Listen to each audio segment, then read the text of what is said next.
Mapagpalang umaga sa bawat isa. Napakabuti ng ating Panginoon dahil lagi tayong binibigyan ng pagkakataon na makapagturo ng salita ng Diyos kung saan ay hinahango po natin sa aking daily devotion sa araw-araw. No? Napakasarap palang mag-aral ng salita ng Diyos pagka ganitong nasa bahay ka lang. At napakarami pong oras para mapag-aralan ng salita ng Diyos. So, kaya habang naka-quarantine, inuubos na lang natin yung ating panahon sa pag-aaral, sa pananalangin, at sa bonding ng ating family. No? Salamat sa Panginoon dahil binigyan tayo ng pagkakataon na makapag-video ng mga itinuturo natin sa ating mga kapatiran. Tuloy-tuloy po tayo sa ating pag-aaral dito sa aklat ng Lucas. No? Tayo ay nasa aklat ng Lucas 10:25 to 42. Napakarami pala dito na kung saan ay mensahe ng ating Panginoon. Kaya lang hindi po natin ito maituturo lahat. Ako ay pumipili lamang ng mga ilang talata sa Banal na Kasulatan upang ito ay ating pagbulay-bulayan. Sapagkat sinabi sa Banal na Kasulatan, huwag mo kalilimutang basahin ang aklat na yon, dilidiliin mo ang nakasaad doon upang ito ay ating magawa na sa gayon tayo ay giginhawa at magtatagumpay. So, tagumpay po tayo. I-declare natin na ang katagumpayan ay nasa atin dahil kasama natin ang ating Panginoon. Basahin natin yung Lucas 10:25 to 29. Isang dalubhasa sa kautusan ang lumapit kay Jesus upang siya ay subukin. Guro, ano ang dapat kong gawin upang makamit ng buhay na walang hanggan? Tanong niya. Sumagot si Jesus, ano ba ang nakasulat sa kautusan? Ano ba ang nababasa mo roon? Sumagot ang lalaki, ibigin mo ang Panginoon mong Diyos ng buong puso, buong kaluluwa mo, buong lakas mo at buong pag-iisip mo. At ibigin mo ang iyong kapwa gaya ng pag-ibig mo sa iyong sarili. Sabi ni Jesus, tama ang sagot mo. Gawin mo yan at magkakamit ka ng buhay na walang hanggan. Upang huwag siyang lumabas na kayaya, nagtanong pa ang lalaki, sino naman ang aking kapwa? Pagpalain ng Panginoon ng pagkabasa at pagkarinig ng kanyang banal na salita. Tayo po'y samahan ng kanyang banal na Espiritu sa ating pag-aaral na ito at ipaunawa sa atin ang nais niyang iparating sa bawat isa sa atin. Okay, pag-aralan po natin yung ating binasa. Sinabi dito na mayroong isang lalaki na dalubhasa sa kautusan. Ang kautusan na ito ay yung mga isinulat ni Moises. Mga dalubhasa na ito nung panahon na yon ay tinatawag na lawyer. Sila yung mga lawyer noon dahil sila nag-aaral ng batas ng Israel mula o hinango sa isinulat ni Moses. So sila nag-aaral ng batas na iyon. Kaya nung panahon na iyon ay tinagurian silang mga, kumbaga sa atin, abogado, lawyer. No? Kaya halos sa ulado nila ang kautusan ng mga sinulat ni Moses upang gamitin sa kanilang pagtuturo. So nang mabalitaan siguro na ang Panginoong Yesus ay nagtuturo, so nagkaroon sila ng encounter and then sinubok niya ang ating Panginoong Yesus kung hanggang saan ang nalalaman nito. So ibig sabihin, magtatanong siya hindi dahil meron siyang gustong maunawaan o malaman, kundi maipakita niya ang kanyang nalalaman sa aklat ng kautusan. Hindi niya alam na ang Panginoon mismo ay ang kautusan. Isang mahirap na katanungan ang kanyang tinanong. Ang tanong niya ay, ano ang dapat gawin upang makamit ng buhay na walang hanggan? Sa English, Master, what shall I do to inherit eternal life? So, dalubhasa, no? Okay, so, magaling na parang hindi dalubhasa, no? So, sa kanyang paggamit ng tanong na inherit, kasi po itong inherit ay ang ibig sabihin ng inheritance ay since birth. So, dapat ang ginamit niya ay merit. Ibig sabihin ay grace or blessing. Papaano magkakaroon ng buhay na walang hanggan. Ang buhay na walang hanggan kasi, ang kaligtasan ay hindi namamana, kundi ito'y ayon sa biyaya ng ating Panginoong Hesus. So, marami ang gusto makaunawa dito sa buhay na walang hanggan. Maaring sila ay may sariling pagkaunawa.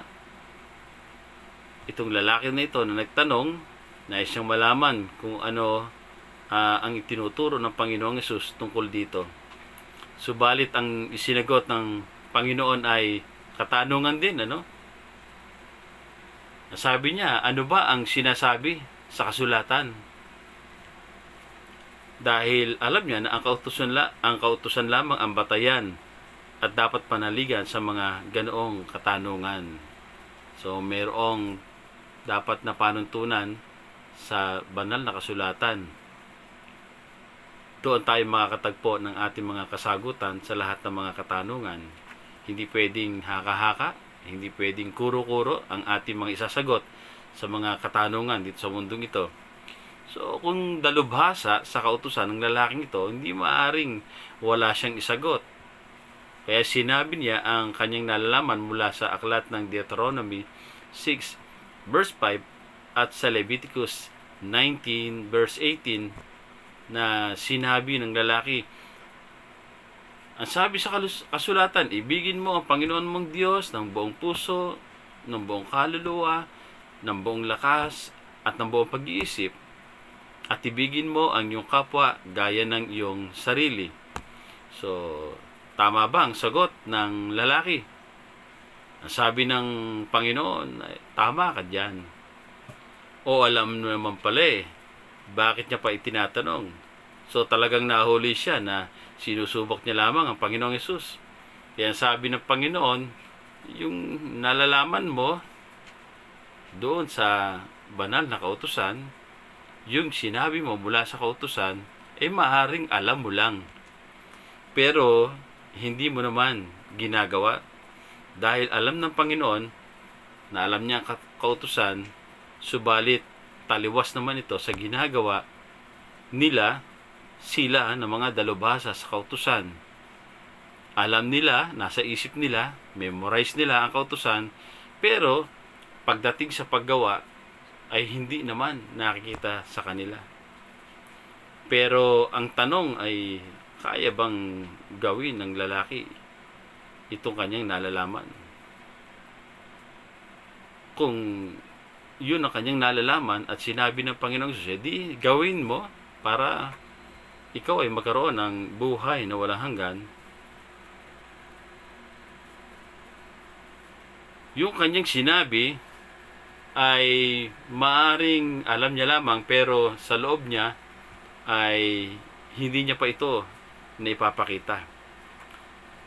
Or kahit sino man sa atin na gawin ang mga bagay nito, meron bang mga tao o sino man sa atin na kaya niyang mahalin ang Diyos, ibigin ng Diyos ng buong puso, ng buong kaluluwa, lakas at pag-iisip, at mahalin ang kapwa gaya ng kanyang sarili? So, madali ba yun para sa atin? Sa palagay ninyo? Sa palagay ko, walang makakagawa niyan 100%, sapagkat ito ay total devotion kay God at pagmamahal sa tao, sa lahat ng uri ng tao. Maaring pinagsisikapan natin gawin, subalit sa totoo, hindi tayo makakaabot sa kaluwalhatian ng ating Panginoon Diyos, sa kanyang pamantayan, sa ating Panginoon Diyos. Ni minsan ba ay namahal natin ang Diyos ng buong puso? Ni minsan ba ay namahal natin ang lahat ng ating mga kapatid? Hindi ba tayo nagalit sa kanila? Wala ba tayong inaway? Wala ba tayong nakasamaan ng loob? Sino ang nakagawa nito? So wala, hindi ba? Maging ang mga dalubhasa sa kautusan, hindi nila kayang gawin ang mga bagay na ito. tayo ay nabubuhay lamang sa biyaya ng ating Panginoon. So nakita natin yung lalaki, para hindi siyang lumabas, nakayaya, siya ay nagtanong, sino ba ang aking kapwa? O tanong na naman, na alam naman sagutin, tinatanong pa. Dito lumabas na talaga yung tunay na karakter nitong lawyer na ito. He was self-righteous, o may sariling katwiran lagi. Nais niyang patunayan na makakamit ang langit sa magitan ng religious self-effort, o yung mga kaya maliligtas ang tao dahil doon sa kanilang ginagawa, mga activities, yung kanilang mga ritual.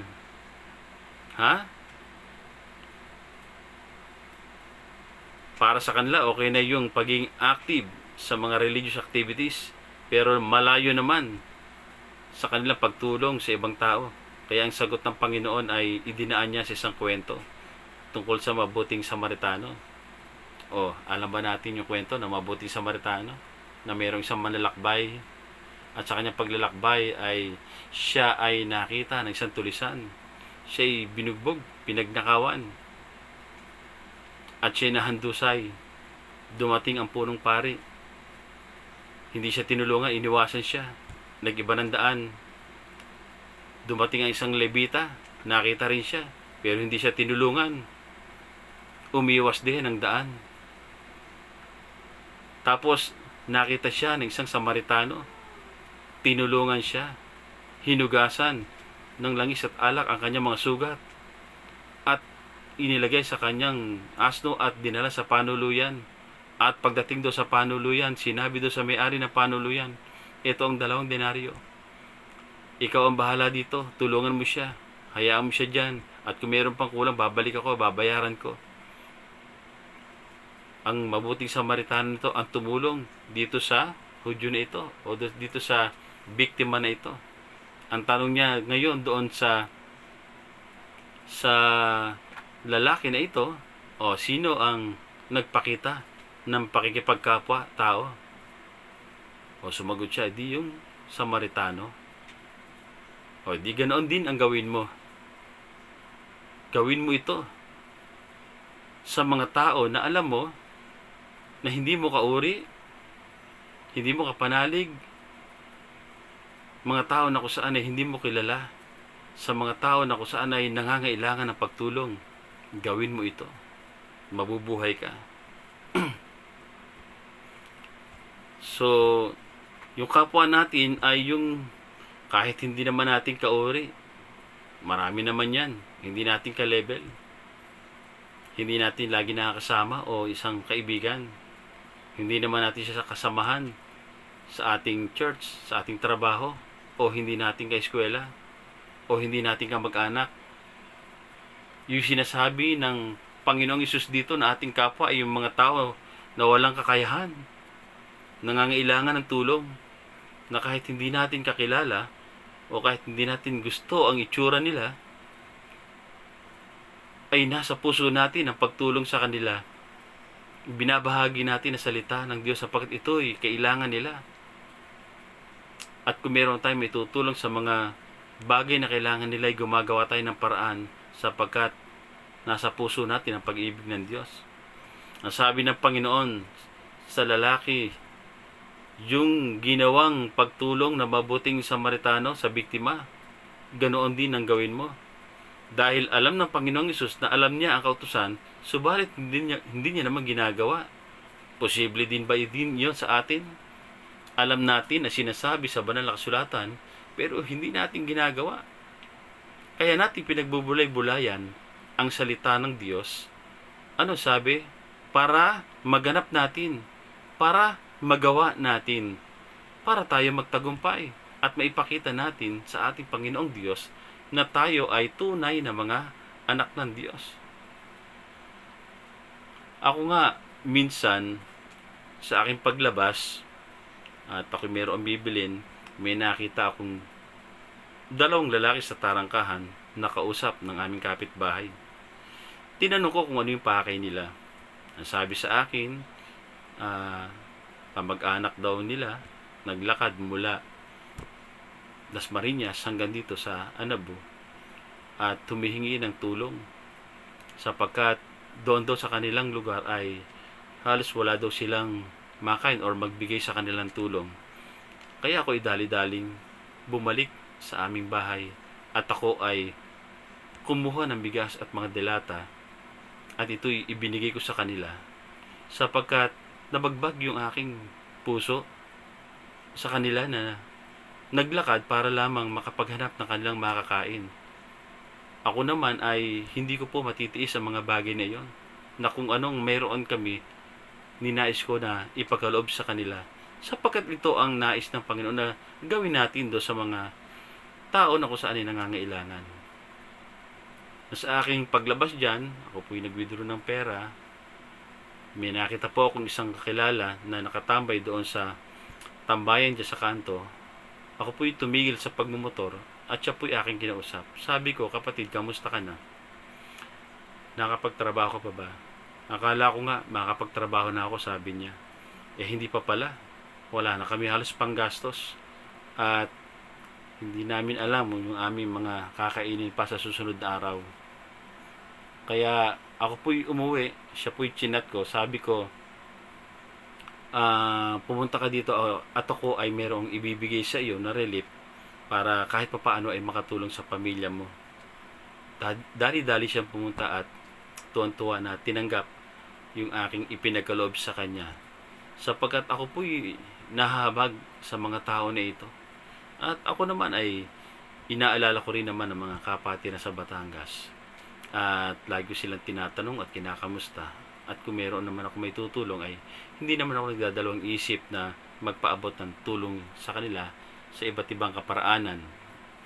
At dahil alam ko na ang ating sitwasyon ngayon, maraming dumadaing, marami ang mga nagrereklamo, marami ang mga nagpo-post, bakit kayo meron kami wala. So bakit natin kailangan gawin ito na tingnan ang mga pangangailangan ng tao? Dahil ito ang iniutos ng ating Panginoong Diyos sa atin, na sa ating pagmamahal sa Diyos na hindi natin nakikita, ay magiging madali na para sa atin ang mahalin ang mga tao na ito na ating nakikita. Dahil kailangan natin may padama sa kanila ang pag-ibig na nadama natin sa ating Panginoong Diyos. Huwag nating hayaan na sa panahong ito ay hindi natin may padama ang pag-ibig sa isa't isa. Mga kapatid, maging sensitibo po tayo sa mga pangailangan ng iba. At kung may magagawa tayo, matulungan natin sila. Na kahit nga kami dito, mayroon kami mga dumarating na relief. Ito po'y ibinabahagi ko din. Hindi po namin yan sinasarili dahil alam namin na may pangangailangan din ang iba. Kaya kung titingnan po natin, marami po talaga ang sa ating mga kababayan ang sa ngayon ay naghihirap. Kung sino lamang yung ating maabot, kung sino lamang yung ating nakikita na nahihirapan, na kinukulang, ay magawa natin ang paraan na sila ay matulungan. Bilang mga mabuting Samaritano, tularan natin yung mabuting Samaritano. Maging mabuting Samaritano tayo sa mga tao na nangangailangan ng tulong. At sa mga oras na ito ay idulog natin sa Panginoon ng mga kapatid natin na nag-aalala sa kanilang pang-araw-araw na pangailangan na matugunan ng ating Panginoong Diyos ang lahat ng ito. Maniwala po tayo sa ating pagmamahal sa Diyos at sa ating kapwa, may papakita po natin ang pagiging tunay na anak ng Diyos, ang pagiging tunay na mananampalataya. Idulog po natin ang mga taong ito na kung saan ay alam natin natatakot, nababalisa, nahihirapan sa buhay na kanilang kinakaharap ngayon. Sama-sama po nating idulog ang mga tao nito. Tayo'y manalangin. Ama naming nasa langit, ang mapagpala naming Diyos, amin pong idinudulog ang lahat ng mamamayan namin dito sa Pilipinas, saan mang panig ng aming bansa at maging sa buong mundo. Dalangin po namin na iyong tugunin ang lahat ng aming mga pangunahing pangangailangan Pagpalain mo po ang aming bayan at pasaganain sa lahat ng bagay upang may pagkaloob sa bawat pamilya na nangangailangan, lalo na ang mga pagkain at inumin ng bawat isa na aming kinakaharap sa araw-araw. At alam namin, Panginoon, ay hindi mo ipagkakait ang lahat ng ito sapagkat ang Diyos na tinatawagan namin ay mapagpalang Diyos. Turuan mo kami manalig sa iyo upang kami magkaroon ng karunungan at kalakasan na nagmumula sa iyo, upang magawa namin ang mga bagay na dapat naming gawin. Dalangin namin na mangyari na ang bawat Pilipino ay magkaroon ng pagkakaisa, pagtutulungan, pagmamahalan at pagsunod sa Diyos at sa bayan. Maghari ka nawa sa puso ng bawat isa. Ingatan ang bawat frontliners at kagalingan sa lahat ng nahawa ng epidemya. Naniniwala po kami matatapos ang pandemic na ito, ang epidemya na ito, ang coronavirus na ito, COVID-19 na ito, at magkakaroon ng normal na buhay ang bawat isa pagdating ng panahon. Inaasahan po namin ito sapagkat ito ay kalooban mo na mangyari sa bawat isa sa amin. Salamat po, Panginoon. Ito po ang aming dalangin sa pangalan ng aming Panginoong Yesus. Amen. Ang lahat ng papuri, kadakila, kaluwalhatian ay sa Diyos lamang. To God be the glory. Magandang umaga po sa inyong lahat. Pagpalain tayo lahat ng ating Panginoon. Ako po ay miss na miss ko na po kayo, mga kapatid. At patuloy tayong magpanalanginan, patuloy tayong magtulungan, at patuloy nating damhin ang pag-ibig ng Diyos at ipadama ang pag-ibig sa bawat isa. Ito po si Pastor Israel Sarno ng The Shepherd's Boys mula sa CMJ Sitom, Lemery, Batangas. God bless you all. To God be the glory.